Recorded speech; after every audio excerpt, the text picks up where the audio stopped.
She is a fun, go-getter, straight-talking, phenomenal woman who's taking huge strides in her sphere of influence to fully occupy her territory.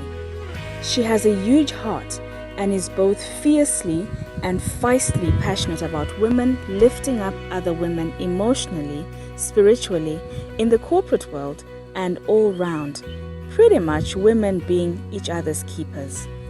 A radio personality, actress, motivator, proud owner of the award-winning brand Sokostina, and a highly versatile events MC, her rib-cracking humor and wit make her no-holds-barred approach to life's more serious issues come into view from a lighter lens. We sat down to talk about aspects of her journey along the path she's on and how she stays inspired. We talked about some of the challenges she's faced, where she's been, where she is, and what she would like to be when she grows up, or as she says, when she grows upper. She is Tendai Wenyasha Garwe, also known as the Queen Monkey Sokostina. Welcome to this week's edition of Journey Journals. I'm joined today by Tendai Wenyasha, who we know as Sokostina. Welcome, Tendai. Thank you so much, Linda. So what I call you? Is that what you call it? Yes. Linda. Okay, cool. Yes. What else would you call it? I don't know anything. Maybe my sandwich. No, okay. Just Linda's fine. Cool. You are in the media space. Yes. How did you get started? By mistake, actually. Okay. It was by A error. good mistake. A very good one. I think I was always in the media through my growing up, because if your teacher is writing every report very talkative, that makes you in media. It means you're a media conduit, and I'm a monkey. Okay. And it's believed that in ancient times, monkeys were the communicators of whether there's fire, there's a flood, or something's coming. Yeah, in the folk tales of animals, the monkeys and baboons were the ones who used to communicate. So I would definitely have been in media. I was born this way. But my journey, of course, also, like I said, was destined to be in media, but it came by coincidence and error, if I would say. I used to work for NGOs as a communications, media, and advocacy officer. So I interacted a lot with media, because I was the spokesperson for these places. And then one day I met DJ SK on Zororo Makamba's set, Tonight with Zororo, and then he says to me, "Oh, you're a feminist, aren't you?" I'm like, "Yes," because I've seen you at ZFM. So I thought he was just, trying to hit on a girl. And then he said, "Would you like to come to my show and talk about it?" It was something quite tabooish. But what was it? Do you want to come and talk about women's rights to an orgasm? Because he had a sex show on ZFM. And I was like, sure. So that's how I got there, and I went for my first program, and I never left ZFM until I had to leave. Okay. So you have grown into that space from that time. I have. So is that where the name Sokostina comes from? From monkey? Yes, it comes from the monkey. From the monkey, but I stole it from my cousin. So we have to go on record. We were having drinks with my cousin, but this is an Moyostina. She's the heart. So she's like, Moyostina. I'm like, that doesn't sound right. That just sounds off. Sokostina sounds right. And then I went the very next weekend and made a t-shirt for myself with a monkey and wrote Sokostina. And she was like, my Nini, why would you do that? I'm like, because I'm a monkey with swag, and that's what now Sokostina means. And you've trademarked it. I have, and I'm so excited. First Zimbabwean to trademark their pseudonym, yes. Wow. Yeah. So Sokostina is like a new brand. What's your vision for Sokostina? It's been there for a while. It's been there for a while? Yeah, Sokostina was I first used it as my alter ego, because the feminist movement is very brutal, and I couldn't do it with the Tendai who was hurt and broken by the patriarchal system. I wanted somebody else within me to speak on behalf of how hurt I was and what I'd gone through.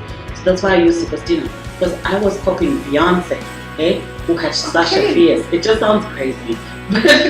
So, because Sasha Fierce is so different from Beyonce. So I thought if I have my own Sasha Fierce, so that's how. So Sokostina came way before media. It was there for the movement. But the brand then became stronger and stronger because Sokostina is now known as a fun, straight talker. She is candid and nothing is off limits. Nothing is off limits. It is what she is. There's no ifs, buts, or maybes with Soko. And you know, sometimes Tinder is just like, And I know it sounds crazy. Someone is listening, like she's talking to herself and two people. But those are like actually two different people. But Soko, the brand, is getting stronger and stronger and stronger and more recognized as that type of person. Do you want the truth? Then someone who will give you fun with truth and heavy laughter, who also can be serious. Like I'm a jack of all trades. So I think the brand. You can be serious. I'm very. I've done presidential functions, if you must know, so I can be prim and proper. I think. What are some of the challenges that you have faced as a female in the entertainment industry? I know culturally, right? There are prejudices. Yeah.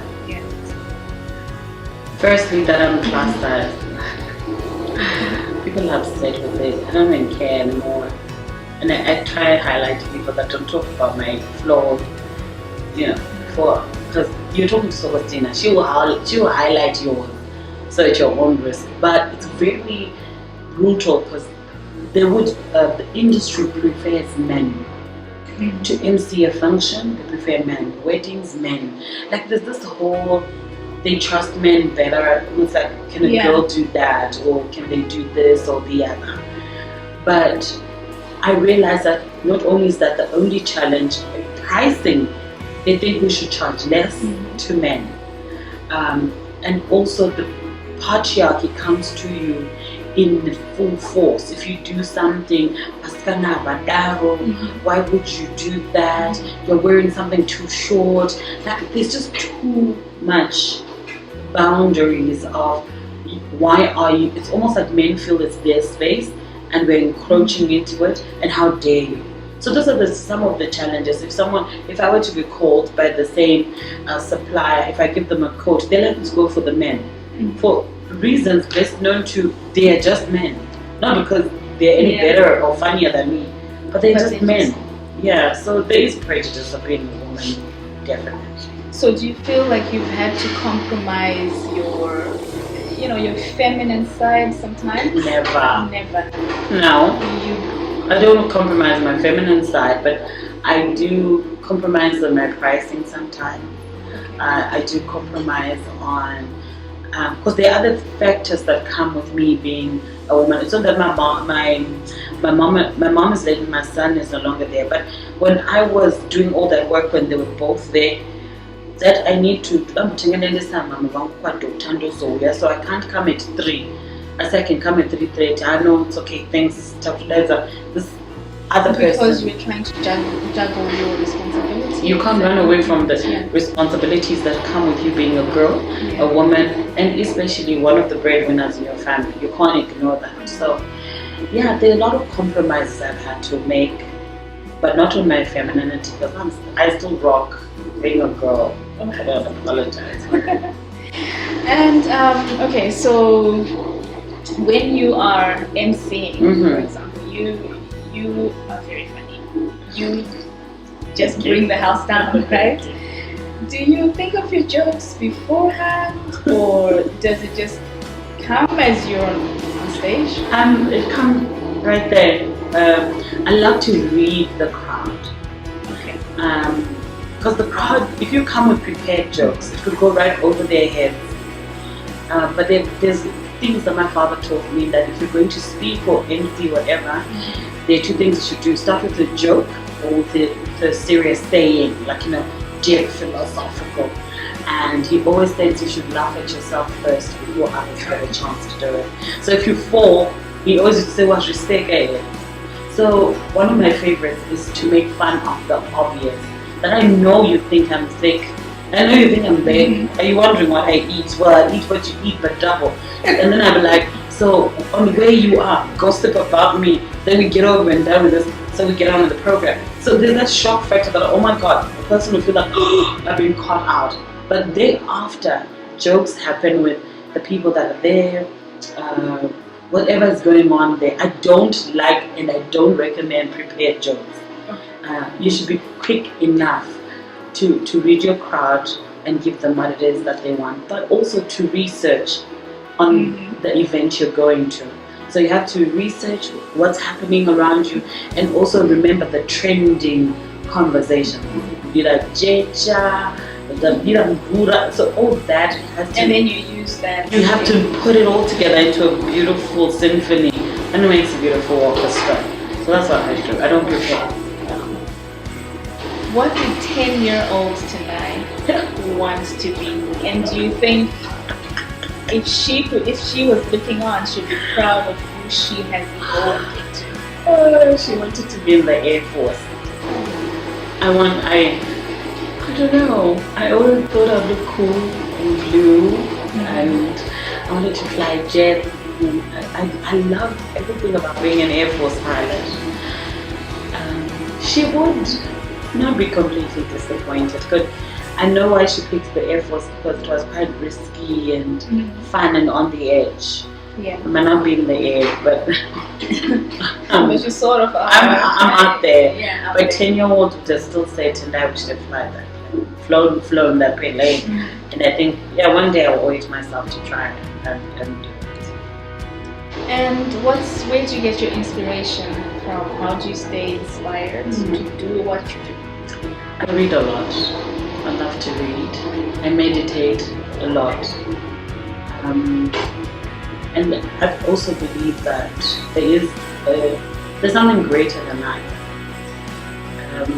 One would call God, others would call it energy. I believe either of the two is the truth. And you have to be present in a situation. You have to be present, be aware, and suck in the beauty and the sound of the rain, and make it be present. That very much inspires me. That if this can, then I can as well. And I'm also inspired by the fact that everything makes sense for me to be who I am. My mom and dad had to be who they were. My grandparents had to be who they were. My siblings had to be who they are. And you are. And I am who I am. So I can't be anybody else. So that inspires me already to say, this is me and my path. Am I walking it? Is it the correct one? Am I supposed to be running it? So that in itself inspires me to say there's something more out there. There's definitely something more out there, and it's not going to hit you. It could, I don't know. It's not a meteorite, but you need to be correctly positioned for it to hit you wherever it's coming from. So that's what keeps me inspired to keep going and say I can, and I am. So therefore I will. Yeah. And what is it? I know when we were growing up, we'd always be asked the question, what do you want to be when you grow up? Now you are at this stage in your life. What do you want to be when you grow older? As you grow older, anything else you want to be apart from, or in addition to? I think I owe it to myself. So I'll give you a quick backstory. When I was in the celebration, we did this 2018 party. Celebration church, yes. We did a 2018 party. We were in 2008, and we were having a projected party to say what will I be in 2018. And I was far away from what I was doing then is not what I am doing now, but I projected doing this. What were you doing then? I was working in human resources as a human resources consultant. And I was finishing school for teenagers and all that. But I projected that in 2018 I'd have written a book. I would have. Have you written a book? Yeah, I have co-written a book. Okay. And so I'm now turning that chapter into its own book. It's the women who came from all over the world to say, let's put together, almost like the Township Girls, but we came together and said, let's put this book together. Tell us about your personal stories. And mine is Greatness Within. that there is greatness within you if only you find it, and that surrounds you. So if you know Linda, never ever take that for granted, because the greatness within you brought the connection or the greatness within her. So when you meet, always do things to know that if I tap into her greatness, it will bring out my greatness. That way you never take people for granted, because they will open doors that you never know what's going to happen. So that 2018 party, I'd said I would have a ranch. I don't have one yet, but so I'm projecting it further. Yes. I'd said I would be on radio. I'll be a media mogul. So I am in the path. So now what I want to do when I grow up is I now want to be that. I want to own my own. I want to be like Oprah. I have my own Oprah Winfrey network, Sokostina network. Yes. For radio, TV. I just want that. I grew up on a farm, so I still want that ranch. I still want those horses. I still want to live that farmish life. But and you still have the passion for it. I have so much passion for it. You don't even have to pay me to do it. You know when they say you have to love something so much that nobody has to pay you to do it and you still do it? I do that with my radio. I get paid for it. I do it for passion. Oh, really? So I'm mastering that, and I'm sowing seed. It will definitely germinate. So yeah, I'm looking forward to this. Like when I'm grown up. I when I use that somewhere. So I still want to do that. And what's your vision for women that also want to come into the media space? What's your vision for women in the media space going forward? Firstly, to not cower. Because men come out like beasts. They do push, and they're vicious about it. And men rally together over anything. They're quick to say, we don't want this, and for some reason they agree to it, and then they'll shove you out. I want women to get to that place that I'm not afraid for Linda to come into the same space and occupy and breathe the same air as me, as long as we're pushing the same agenda. I have worked in environments where women are upset that you are who you are to other women, but they accommodate men for who they are. And media is the worst. We are the ones who say we don't want women who are fat on set, or you're too dark, you can't be an anchor, or you can't act, because it's like the women set the parameters. And I don't blame them, because patriarchy does that to us. Gatekeepers of any ism are the oppressed. So we're the oppressed ones. So for media especially, for us to say no. Say that again, sorry, gatekeepers? Gatekeepers of any ism, capitalism, socialism, are the oppressed. So if you are the one who's oppressed, you make sure that that system stays put. You, the oppressed. It's not even those that are oppressing you. It's you who's oppressed, who says things have to remain. Let the rich be rich. And the poor, and you poor sit down. Like, it's the poor who are angry at you for even trying. In racism, the black people are racist to each other, worse than we are. So if I walk into a restaurant that is for white people, I could be ignored by a black person. And if a white person walks right after me, they'll be like, good afternoon, sir. And you're like, oh my God, you are so oppressed. So, and I don't get mad, because I'm like, you know what, the isms push the oppressed to gatekeep it. So that's why I want for women to wake up, to realize that we can, and it's okay for us to be many at the top, because men are okay with it, to be together, many at the top. It's okay for me to say, Linda, you've got lipstick on your teeth. We leave each other like, she thinks. And it's like that in media. You want to get the story, and you don't care how you get it. Even if you step over all your sisters. That's where I want us to get to a place where it's okay for you to interview me, and for me to interview you. It's okay. Yeah. That's what I want from media. And for women in general. Like, you'd rather say, I did it a good deal, I don't want to work with women for this and that. I remember, I'm always shocked when feminist organizations hire men to MC. or hire men to do videography, or hire men on a feminist platform. Are you telling me there are no feminist MCs and feminists? I'm not saying them, but the Jews are clear. The Jews keep the money with the Jews. Women don't know how to do that. They're the only ones shining at the top. And like, socially correct. And leave others. Yeah. Oh, what is the one thing that you would say has kept you anchored in who you are, without in the midst of Sokostina, Tendai, all those people not get they're more of them. Oh goodness, really? Yeah, they're more personalities than me. That sounds crazy, but my son was a contributor. My parents to the anchoring. Yeah, my mom was very, she's like solid. She was so solid. She would remind you of who you are and where you're from. We're not June, in other words, open on Ejando. She had her own saying. The winter. Yeah, and reading the word, but also reading to be aware of what else happened. The reason why a lot of people are not anchored is because they're not aware, like I said. They're not just aware. You're not aware that kukunaya hanze. So you can't prepare. So I liked as much as I can to never ever think I've arrived.